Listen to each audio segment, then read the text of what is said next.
Hi friends, welcome to Sharada sweet home. ఎలా ఉన్నారు? ముందుగా అందరికీ సంక్రాంతి శుభాకాంక్షలు. ఈ ఛానల్ నేను ఎందుకు స్టార్ట్ చేశాను అనేది చాలామంది అడుగుతూ ఉన్నారండి. నిజం చెప్పాలంటే ఇది నేను ఫేమస్ అవటానికి కాదు.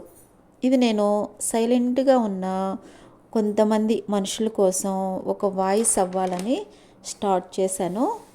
సో చాలామంది సోషల్ మీడియాలో హ్యాపీగా కనిపిస్తూ ఉంటారు, కానీ లోపల చాలామంది బాధపడుతూ ఉంటారు. నేను కూడా అలానే ఉండేదాన్ని. కొన్ని రోజులు ఫోన్తో మాట్లాడటం కూడా కష్టమైపోయేది.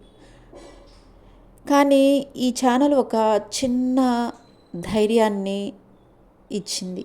స్టార్ట్ చేసిన తర్వాత ఒక చిన్న ధైర్యం అనేది నాకు వచ్చింది ఈ ఛానల్ స్టార్ట్ చేసినాక. సో ఈ వీడియో చూస్తున్న మీలో ఎవరో ఒకరు నైట్ సైలెంట్గా ఏడుస్తున్నారు అని తెలుసు. మీ పెయిన్ని ఎవ్వరూ అర్థం చేసుకోపోయినా నేను అర్థం చేసుకుంటాను. ఈ ఛానల్లో నేను స్టోరీస్ చెప్పను. మీ స్ట్రగుల్స్ని, మీ హోప్స్ని ఇక్కడ షేర్ చేసుకుంటాం. ఓకేనా? మీరు ఎలోన్ కాదు, మీతో పాటు నేనున్నాననే భరోసాని మీకు ఇస్తున్నాను. Okay friends,